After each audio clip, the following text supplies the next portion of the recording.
Thousand Year Hangover. Never Ending Saga Book 5, Year 5 of My Wife's Death.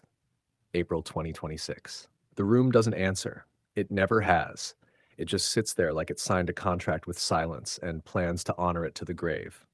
Corners holding shadows like evidence nobody wants to file. Air thick enough to remember things I didn't ask it to keep. The kind of quiet that isn't empty, it's loaded. Like something already happened in here and the walls agreed not to talk about it. And maybe it did. Maybe it always does. Because April doesn't show up like a month. It shows up like enforcement. No knock, no apology, just presence. Heavy, certain, familiar in the worst way possible. And the body knows before the brain gets the memo. That's the part people don't understand. Grief isn't scheduled. It doesn't wait for the calendar to flip so it can politely ruin your day at the correct time. No. It moves in early, like it's setting up, like it's laying out tools on a table you can't see yet. Shoulders tighten first, then the stomach, then sleep gets weird. Then everything starts tasting like memory. Even water, even air, even the damn silence.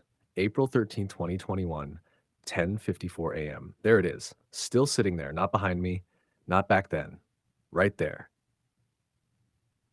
Always right there, like time didn't move past it, just built everything else around it like a city built around a crater nobody could fill. And every year I pretend I'm further away from it. Every year I think maybe this time it'll just be a date, just a number, just another day I get through. And every year April leans in close and reminds me, you don't get through this. You carry it. That's the deal. That was always the deal. Nobody said it out loud. But the contract was signed the second she left. And yeah, Cheryl, say it. Don't dance around it. Don't reduce her to my wife like she was a role instead of a person. Cheryl wasn't a chapter. She wasn't a phase. She wasn't some temporary alignment of lives that expired clean. She was structure, foundation, center beam, the part of the house you don't think about until it's gone, and suddenly the whole place is making sounds it never made before, creaking, shifting, threatening collapse in ways nobody else notices. That's what they don't see. That's what nobody sees. You can still stand, you can still walk, you can still talk, laugh, function, even build things. But inside it's all compensation, all redistribution of weight, all quiet engineering to keep something broken from fully giving out. That's not strength. That's survival duct taped to habit. The thousand-year hangover isn't poetic, it's chemical. It's waking up every day with reality still not sitting right in your system. Like existence itself is something you drank 5 years ago, and your body still hasn't figured out how to process it. No cure, no flush, no clean reset, just residue, permanent. And Arkansas, Jesus Christ, Arkansas, this place doesn't fix anything. It just gives your pain a bigger sky to echo in. The woods don't comfort you, they observe. They lean in like they're curious how long you're going to keep doing this, how long you're going to keep waking up, how long before something in you finally says enough. The nights out here are too clear, too honest.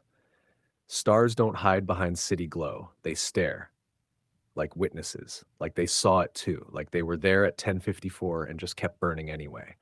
And that's the part that pisses me off the most. Everything kept going. The world didn't glitch, didn't pause, didn't even hesitate. People still talked, phones still rang, birds still made noise like nothing sacred had just been ripped out of existence. That's when you realize nothing stops. Not for love, not for loss, not for you. So you keep going too, not because you're brave, not because you're strong, but because the machine didn't shut off, because your lungs didn't get the memo, because your heart is a stubborn, dumb son of a bitch that refuses to quit, even when quitting would make more sense. And then there's the dogs, Louie, Rebel. They don't ask questions, they don't try to fix it, they don't throw words at it like people do. They just stay. That's it. That's all they do. And somehow that's more honest than anything else I've seen. Louis watches like he knows there are days I disappear without leaving. Rebel stands like a guard at the edge of something ancient, like whatever's coming out of me isn't isn't the worst thing he's seen. They don't try to pull me out of it.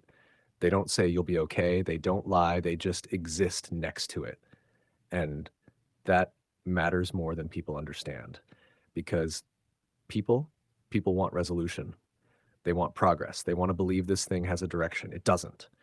This isn't a road, it's a condition. And just when you think you've mapped it out, something shifts, something new enters the room. And that's where it gets complicated because life, for whatever sick reason, doesn't stop introducing people.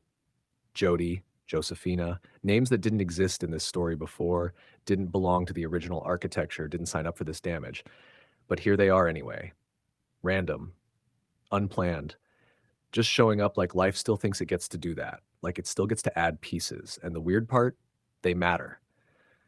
Not in the way Cheryl matters. Don't twist it. Nothing replaces that. Nothing touches that. That's locked, permanent.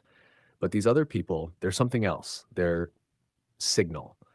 Proof that even in a system this broken, something new can still transmit. Jody steady in a way that doesn't feel fake, present without trying to rewrite the story. That's rare. That's dangerous in its own way, because stability in chaos doesn't fix anything. It just shows you how unstable everything else is. And Josephina, that one's different.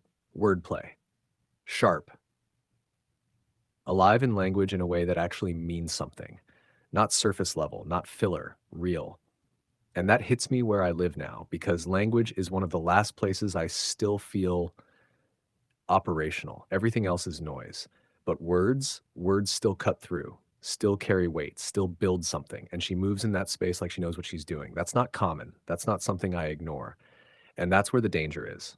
Not romance, not replacement, just awareness, just noticing. And noticing is how things start, even when you don't want them to, even when the timing is absolute garbage, because all of this is happening in April, right now. Year 5, same month, same approach, same tightening in the chest as the 13th gets closer. Tick, tick, tick. Days counting down like footsteps in a hallway, and I'm still here, still standing in it, still carrying that minute like it never finished happening. Still talking into a silence that hasn't answered once. Still building things out of pain because pain left alone becomes something worse. Still laughing at the wrong times, still getting hit by memory in places that shouldn't hold it. Still trying to figure out how the hell I ended up in Arkansas, staring at trees that don't know my story and don't care. Still breathing. Still moving. Still. That's the word. Still. Not better, not healed. Still. And the room, the same damn room, just sits there, holding everything, saying nothing, like it knows this isn't a story with an ending, just a continuation.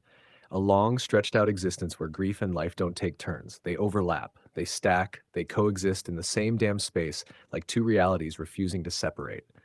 And somewhere in all of that, April keeps walking closer. The 13th keeps waiting. 1054 keeps sitting there like it owns time, and I keep going. Not forward, not past it, just through it, again and again and again. Fade to black. Not the end, never the end. Just the part where everything dims, and I'm still here anyway.